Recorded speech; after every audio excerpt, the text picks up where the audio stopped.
Thank you for staying with us. You're still watching The Breakfast on Plus TV Africa. Well, right now, the operational capacity of the newly rehabilitated, Port Harcourt Refinery Company has come under intense scrutiny. Now, this was following claims that the petroleum products loaded from the facility were not newly refined, but products stored in the storage tank of the facility in the last 3 years. This controversy is typical of the refinery, which has been plagued with a history of delays, setback, including 7 failed deadlines for the commencement of operations at the plant. However, the Nigerian National Petroleum Company, NNPCL Limited, has rubbished claims alleging that the Port Harcourt refinery has not come back on stream, saying the old plant with 60,000 barrels per day capacity is currently producing at 90% throughput, which translates to straight-run gasoline, naphtha, blended into 1.4 million liters of petrol, aside other products like diesel and kerosene. A statement by the NNPC Chief Corporate Communications Officer, Mr. Olufemi Sonaye, explained that both the old and the new plants at the refinery share a number of facilities, including storage tanks and power plants, reacting to claims by Timothy Ngbere, who alleged on national television that the refinery was yet to commence full operation and was just distributing old stock of petroleum products. Shonaya said that it was obvious Mr. Ngbere lacked knowledge of how the refinery works. And now joining us to unravel all of this is Nick Agule. He's a public affairs analyst. Good morning, sir. Thank you for joining us. Good morning, Rume, and good morning to our viewers globally. All right. So a little bit of ruckus. Some people say it's old stock. Some people are saying, no, they are already producing, although it's the old part or the old operational part of the refinery. First, I want to get your take on this. We discussed this last week, and that's the reason why we're taking it a step further right now, because it seemed like there's a web of untold stories or things that we do not know or things that we're just not sure of. We don't know who's saying the truth. We don't know who's lying. The host community obviously has come to say it was old stock. Timothy Ngbere has also said it was old stock, but the NNPCL is refuting all of these claims that no, it's something or is a part of the operational facility, the old one, and now they're even producing at 90%. I want to get your take on all of this. Thank you very much, Rume.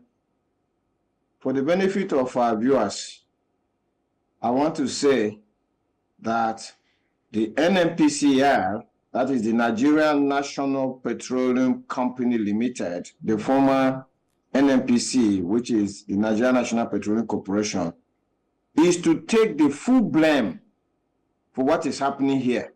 And the reason why I say that is that the NNPCL earlier last week issued a statement to say Port Harcourt Refinery has commenced production and they are actually trucking products out.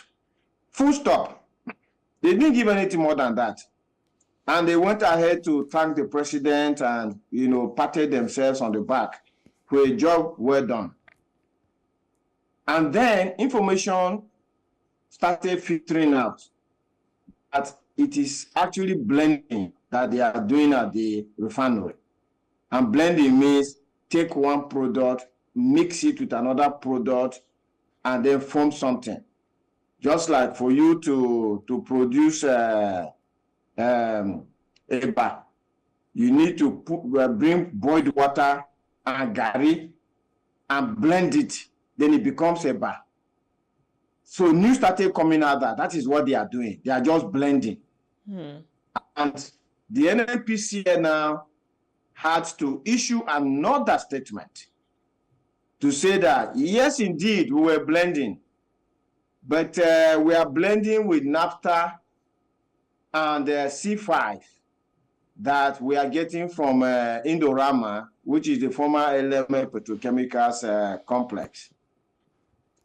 Then the controversy the controversy continued to say that the naphtha that they said they are using to blend, that it is naphtha that was already in their tanks. The refinery did not just produce it. And some people even say they are importing the naphtha, which they are using in the blending. So you can see that all these conspiracy theories, the rumors, the different versions and interpretations resulted from the NNPCL's attempt to hide what they are doing in Port Harcourt Refinery from the owners of the refinery, or the Nigerian public. You know, there's a big problem here, and we keep speaking about it. Our leaders think that they are our masters, whereas they have to know, if they don't know already, that we, the Nigerian citizenry, we, the Nigerian people, are their masters. Nigeria belongs to us, Nigerians. They only come and go. They come and go as leaders. So the NNPCL didn't do well at all with information management. And to make matters worse, when they now issued the statement, now conceding that they were blending, they started calling Nigerians who were taking issues with their first press statement that were making malicious attacks on them. A man or woman who owns something, and you, his manager or her manager, is not doing it well, and the person is asking questions, become a malicious attack. So you can even see that the person who is the public relations person in the NNPCL is bringing even emotions into official statements, which is, where else in the world do you see official statements coming out with such words that people who are asking questions are engaging in malicious attacks? You know, now having laid that background, let me now look at the substance of the matter. As of yesterday, on one of the national TV stations, I watched a former managing director of Port Harcourt Refinery and currently the president of the Association of Chemical Engineers. What he said, I will believe him, except I have contrary information, given his position, is that the NNPCL, the refinery in Port Harcourt, is actually producing the naphtha, and just like the NNPCL considered, they are bringing in C5, which is a petrochemical from Indorama, and then they are blending it to make PMS. Now, in terms of the science, that is possible. It is what happens, that if you blend naphtha with C5, you can make petrol. The question Nigerians want to ask is that, what is naphtha? Yeah. Now, I'm about to ask naphtha, that. yes, naphtha is a petroleum product. So in terms of the science for refining, when you set up a refinery, the refinery is in stages. It's in stages. So you go through stage 1 to stage 2 to stage 3, perhaps up to stage 5 before the final products go out into the tanks to be loaded to trucks or piped to destination where they will be used. Now, the distillation unit is the very first stage in refining. The distillation unit is like a fiery furnace. You introduce crude oil inside and you heat up that unit to temperatures like 300 degrees, 500 degrees Celsius.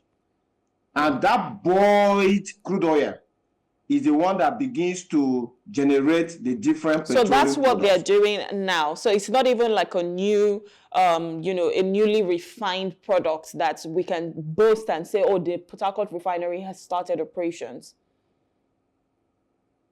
Based on the interview that was granted by this gentleman, like I said, it means refining activities have started at the Port Harcourt refinery.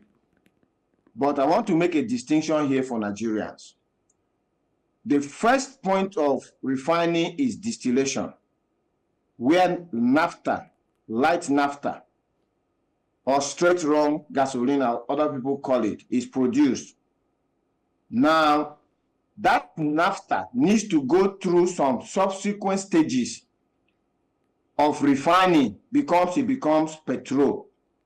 Obviously, in Port Harcourt Refinery now, those subsequent stages are not yet ready. They are not yet ready. The refinery has not been refurbished to get those subsequent stages working.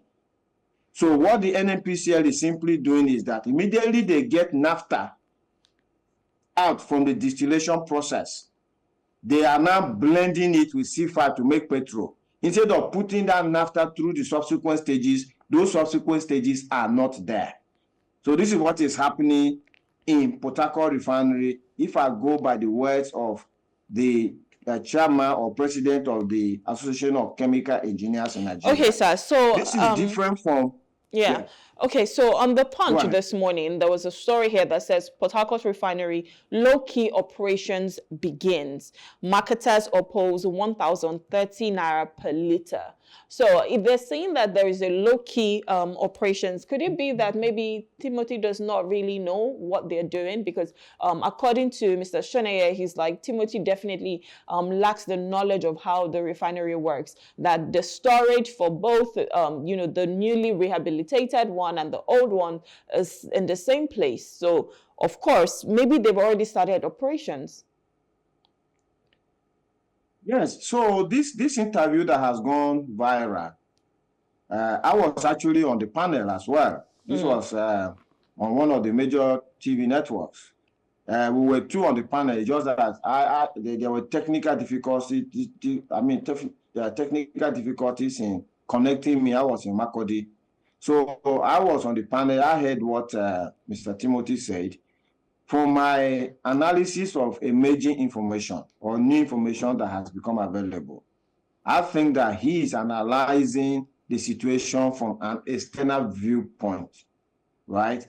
He is not in the refinery, because the president of the Association of Chemical Engineers said that they have contacted their own engineers who are working in the refinery, and they have confirmed that the distillation units in the refinery have actually been fired up. If that be the case, it means that refining activities have started in the Port Harcourt Refinery. It's just like I said, these activities are not, the refinery itself has not been totally refurbished and ready to go through all of the stages of refining. So let me just use the word that the NNPCL is now arresting naphtha immediately it is produced and then blending it with C5. So the other thing that Mr. Timothy said was that, the loading gantry of the old Port Harcourt Refinery and the new Port Harcourt Refinery are different. So he said because the trucks were being loaded out of the new gantry, the new Port Harcourt Refinery gantry, it means that whatever they are loading did not come from the old refinery, which has its own gantry.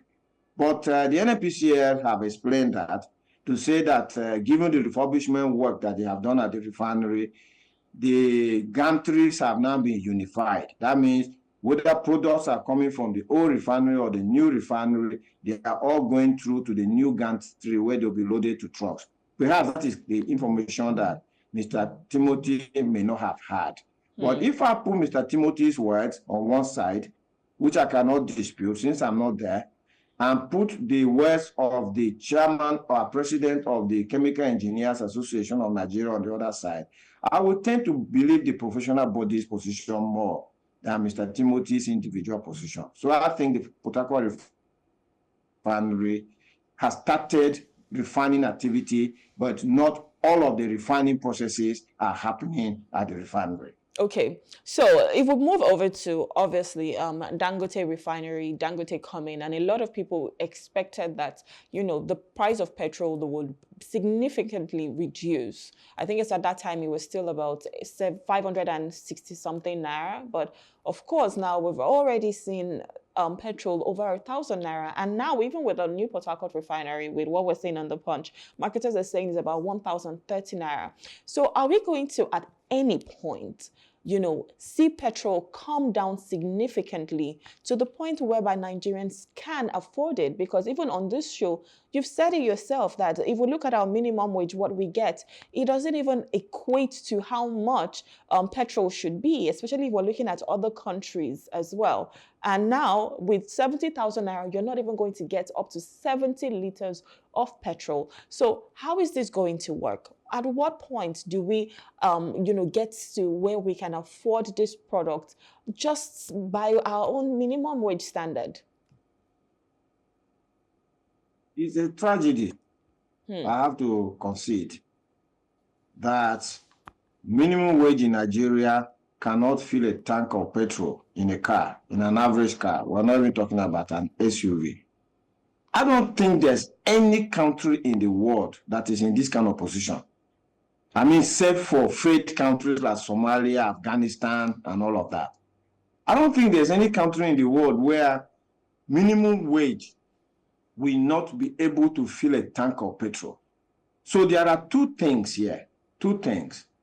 Number one, it is either the cost of petrol in Nigeria is too high, meaning whatever Dangote is giving us and NNPCL is giving us is too high, or wages are too low. And the earlier something is done about either of these scenarios, the better, because I don't think Nigerians can continue to survive this kind of high cost of petroleum products, because it's affecting everybody. It's affecting the food prices in the market. It's affecting everything. And don't forget that in Nigeria, a lot of the manufacturing concerns, they don't use public power. They use their independent power, which is usually generators. And generators are either petrol or diesel. So they are buying these products at high cost into the generators, transferring the cost into the prices of the goods and services that they are rendering. So something must give. Either the price of petrol will have to come down, or the wages of Nigerians must go up. But I will look more on the cost of the price of petroleum products coming down. You see, this is the problem I see here. Because Dangote is a businessman. He's able to put up all sorts of prices because there wasn't any refinery that was competing with him. Even now that we have the Port Harcourt refinery, old refinery, come off, it's only a 60,000 barrels per day capacity refinery. It is nothing compared to the Dangote refinery's capacity. In fact, this newly refurbished old Port Harcourt refinery that we are jubilating, it's only 10% of the capacity of Dangote refinery. So Dangote refinery is clearly still the market leader. They are controlling the market. And I personally think that the price at which they are selling petrol, for instance, which is close to the 1,000 naira mark, is too high. And something has to be done about that. And the only way something can be done about that is if Dangote faces true competition. Yeah. And for me, it is an absurdity for the NNPCL to put up a price that is even higher than Dangote refinery's price. How is that possible? I mean, the NNPCL refinery is an old refinery owned by Nigerians. The capital cost of constructing that refinery, which was actually constructed was commissioned in 1965, when most Nigerians today were not even born, has been fully recovered. So we have a case in Port Harcourt refinery where the refinery is owned by Nigerians. The crude oil is owned by Nigerians. So how can a mixture of crude oil owned by us in a refinery that is owned by us come up with a price that is higher than the private man? Like you said, it's a tragedy. It's quite unfortunate that, this is where we are. But in 30 seconds, because we have to wrap up right now, in 30 seconds, do you think the role of privatization would help, especially if the NNPCL isn't doing the right job? President Tinubu must take responsibility for what is happening in the downstream sector in Nigeria. He cannot come off and say fuel subsidy is gone when he is yet to deal with the causative factor of the fuel subsidy. Fuel subsidy arose because we're importing products at high prices, and we're importing because refineries are dead. Almost 2 years into his office, these 4 refineries are still dead. He must take these refineries from the NNPCL and hand them to private sector to activate the 445,000 barrels capacity per day so that Nigerians can receive fair pricing for petroleum products. All right. Thank you so much. I think that's such a good way to land it. Thank you, sir. It was a pleasure having you, Nick. Thank you so much. Thank you, Rume. Have a nice day, and nice day to all our viewers. You too, sir. Have a wonderful day. All right, so we're speaking with Nick Agule. He's a public affairs analyst, and we've just been looking at the fact that the NNPCL has refuted the claims that what they've been loading is on old stock. We'll go on a short break now. When we return, we're discussing activism on violence against women. Please stay with us.